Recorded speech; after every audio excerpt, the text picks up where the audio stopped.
you did Copywriter's Mentor. Yeah. And we did it for 12 weeks, and we're a few weeks into the mentor support for another 12 weeks. So I just want to ask you a few questions, because people will watch these videos, and people always, actually a lot of people always watch these videos on Mentor. And it's easy for me to kind of sell it as a big pitch. So it's always nice to hear people talk about it, what it was like. So I want to jump straight in. First of all, Carl, tell us who you are and what you do for a job right now. Right. So my name's Carl Marley, and I work in a factory currently. And I was hoping to transition from working in a factory to being a full-time copywriter over the next few months. Before you came across me and Orange Beetle online, had you done any kind of copywriting at all? Anything? I'd read some books about it, and I'd practiced little bits of writing by me just on the computer, and I practiced writing emails and tried to write the odd sales letter. But I didn't really know what I was doing, and I didn't really know if I was doing everything right or not. You just kind of feeling your way into it. Yeah. I mean, if you're not getting that feedback, it's tough, isn't it? Really, because you just don't know. Yeah. And sometimes you can be really wrong, where you read something and you think you've got it when you haven't, and you can be doing something one way and you're sure that's the right way, and then it turns out it's completely not. Yeah, you've gone off on one and gone the completely wrong direction. Yeah. So obviously, when you've read a few books, I mean, that's how I did it. I mean, I did everything through copying David Ogilvy's book. That's how I got started as a copywriter. So there's a big difference between £10 for a book and what did you pay for Copywriting Mentor? So we paid 14,000 for Copyright Mentor, which is a lot more than a book. But at the end of the day, unless you get somebody who's done this before to give you the pointers, you're going to be going around in circles probably. How did you feel? I mean, I've never asked you this question, but how did you feel like dipping into your pocket and like 14 grand? Oh my God, how about it? Well, obviously I've never spent that kind of money on anything really, because the most I've ever paid for a car is £1,800. So so the spending that for this was a big deal. But yeah. So what made you spend it then? Because at the end of the day, I'd had enough of just kind of tinkering about and like, am I doing this or not? Really. So if I'm doing it, then I've got to get my finger out and commit. So yeah, and the fact that you were somebody who's done this for a living for years was probably one of the big drivers as well, that you're getting shown by somebody who's actually done it. Yeah. So you know what it looks like, what copywriting as somebody who does it full time looks like. So that was them with them. Yeah, I mean it's interesting, isn't it? Like when you make a big financial commitment like that, did you get what you expected? I mean, what did you think about the calls and the training that we did?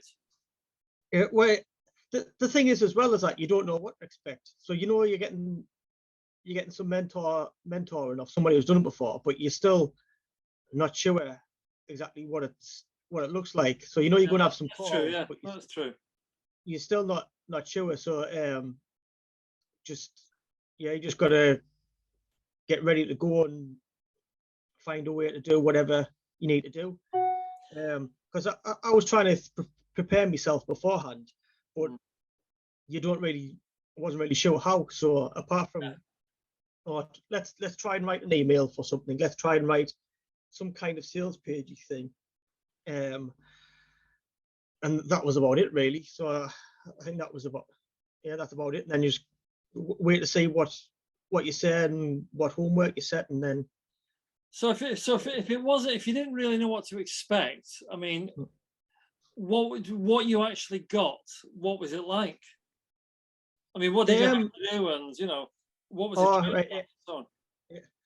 So when you started out, and then so when you're setting out write stories about write a story every day about something that's happening, or something that's write about anything you want really, but write a story.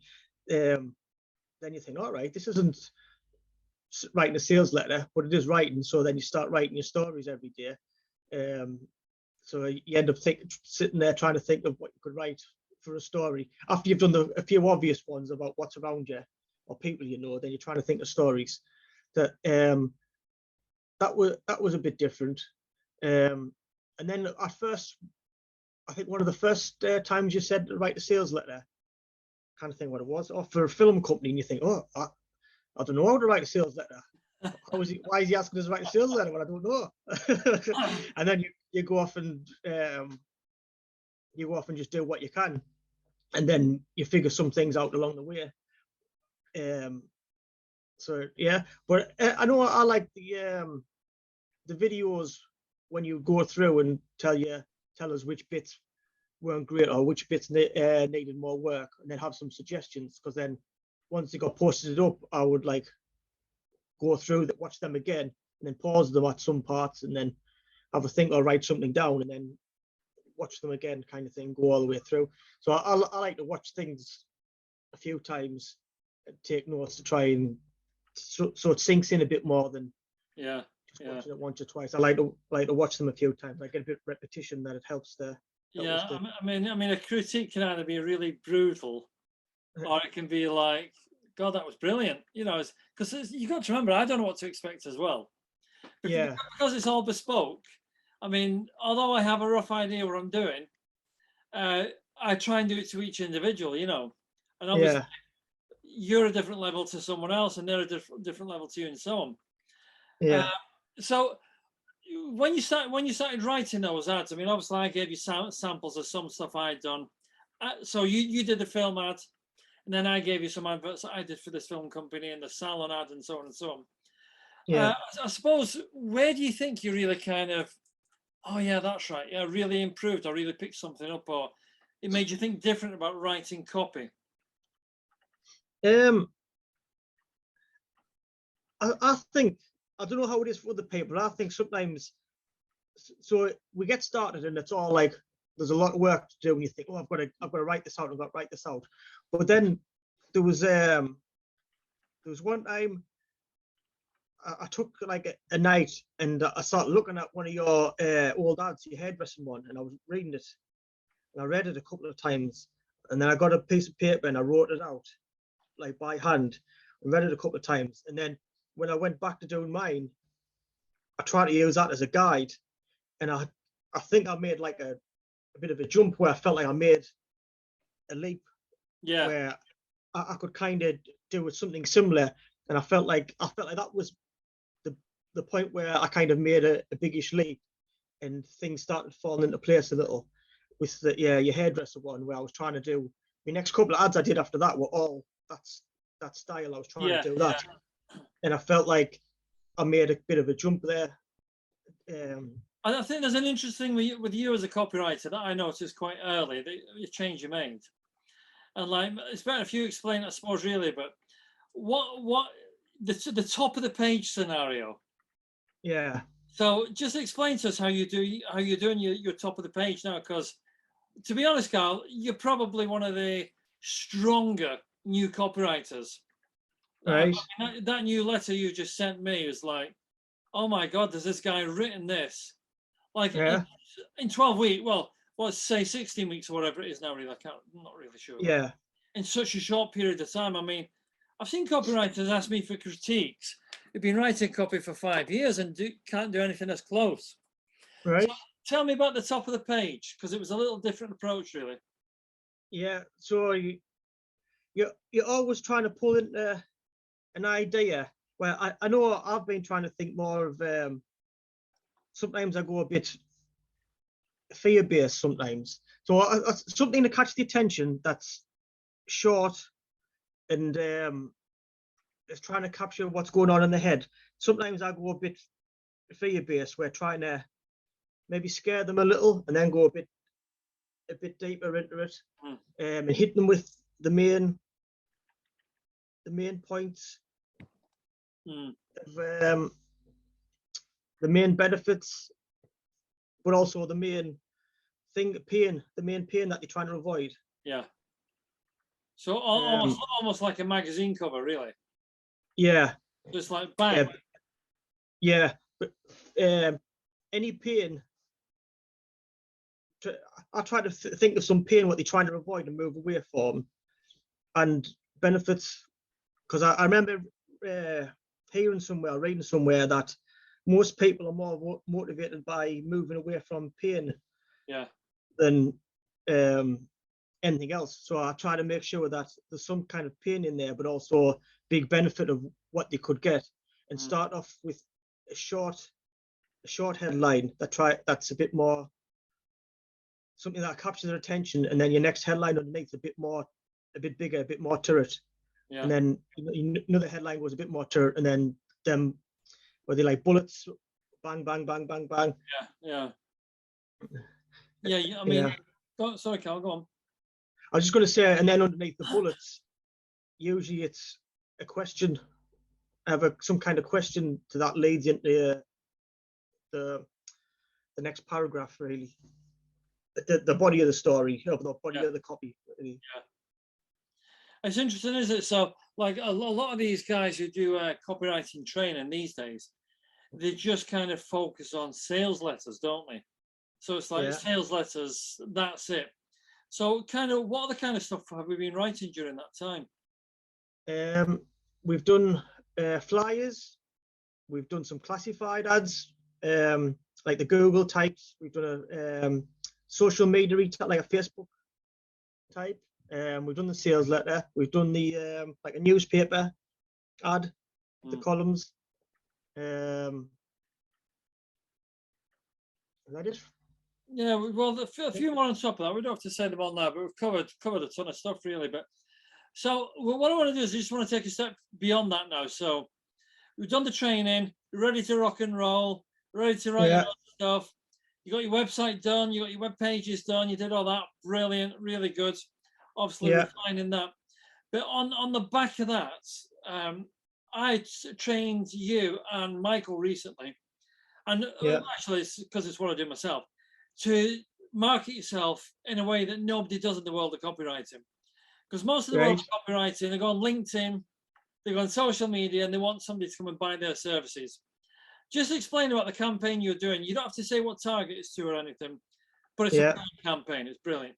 And bear in mind, you've only been doing this 16 weeks, so it takes guts to do this, I think, really.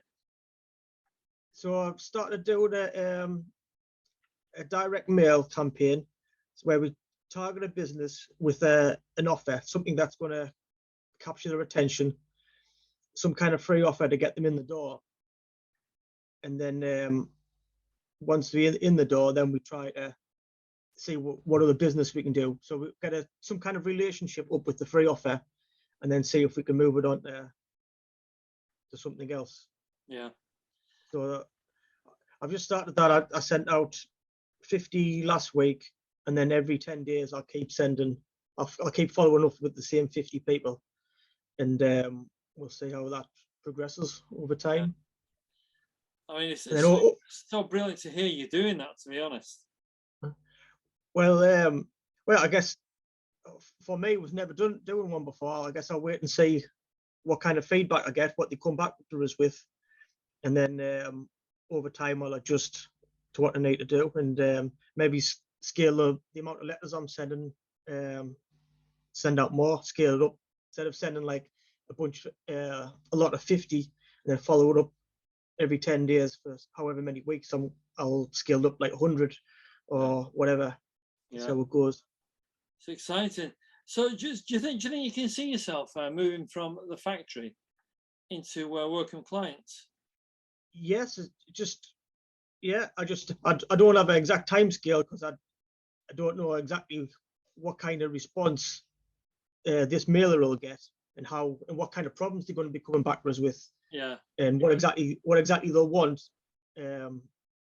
So the next 6 weeks, I'm a bit unsure. But once I get the feedback of sending these letters out and getting people calling us and then talking to them about what problems they've got, Yeah. then I'll have a better picture and be able to move forward.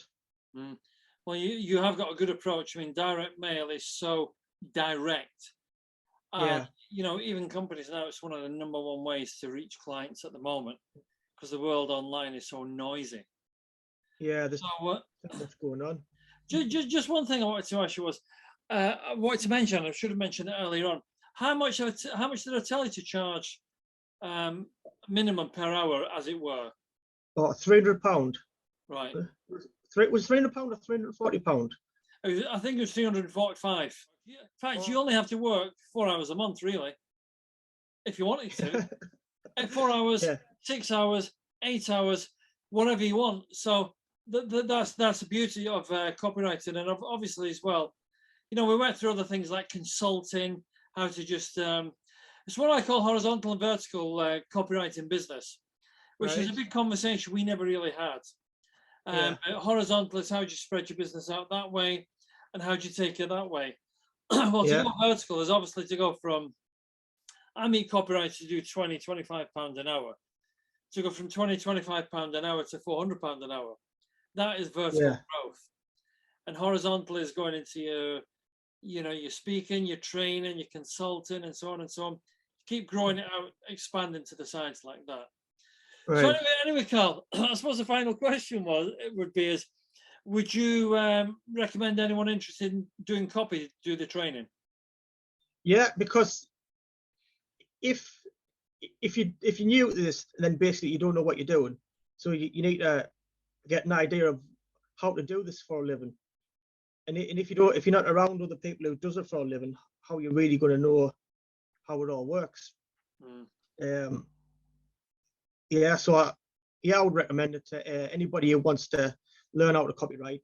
And if you've been doing it and you're struggling to make a living, or if you are making a living, then it's also good because you've been doing this for a long time now. So you know all the ins and outs of everything. So I'll recommend it to anybody who wants to learn copywriting. Yeah. All right, Carl. Well, I really appreciate you giving your feedback on that. You can send me the truth in an email later.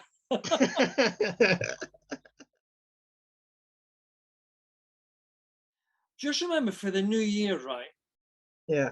First of all, don't give up. I mean, just to start a new year like this, I mean, for me, every day's a new year because I'm continually relaunching my businesses and myself. Yeah.